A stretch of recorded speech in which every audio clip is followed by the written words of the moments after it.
কাঁঠালের বিচি কেউ কি এইভাবে ভেজে খেয়ে দেখেছেন? এতটা মজা লাগবে আমি কিন্তু বুঝতে পারি নাই। তো আমি মোবাইল চাপতে চাপতে আমার সামনে একটা ভিডিও আসলো আর চট করেই চলে গেলাম রান্নাঘরে।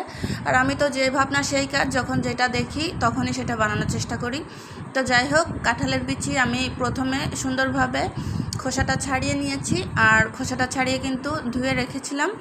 তা আমি কিন্তু প্রতিটা বিচি এভাবে একটু মুখের থেকে চিড়ে রেখেছিলাম, কারণ এর ভিতরে যাতে মশলাটা ঢোকে। তো প্রতিটা বিচি আমি হালকা করে বটি দিয়ে এইভাবে চিড়ে রেখেছিলাম। তো এখন এই কাঁঠালের বিচিগুলোকে আমি ভেজে নিব।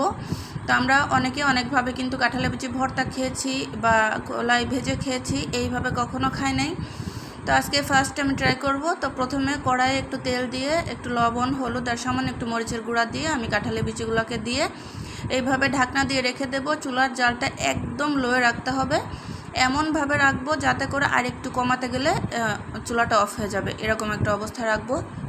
তো এইভাবে রেখে রেখে আমি প্রায় 5-7 মিনিট পর ঢাকনাটাকে উঠিয়ে আমি এভাবে নাড়াচাড়া করে নিচ্ছিলাম। তো বিচিটা অলরেডি কিন্তু সেদ্ধ হয়ে গেছে আর সুন্দর একটা ফ্লেভার বের হচ্ছিল।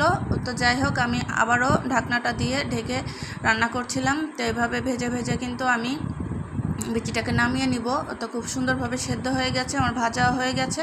তো আমি একটা মুখে দিয়ে দেখলাম, এতটা মজা, আর একটু কম মজা হলেও কিন্তু পারতো, অসম্ভব মজা লাগছিল খেতে।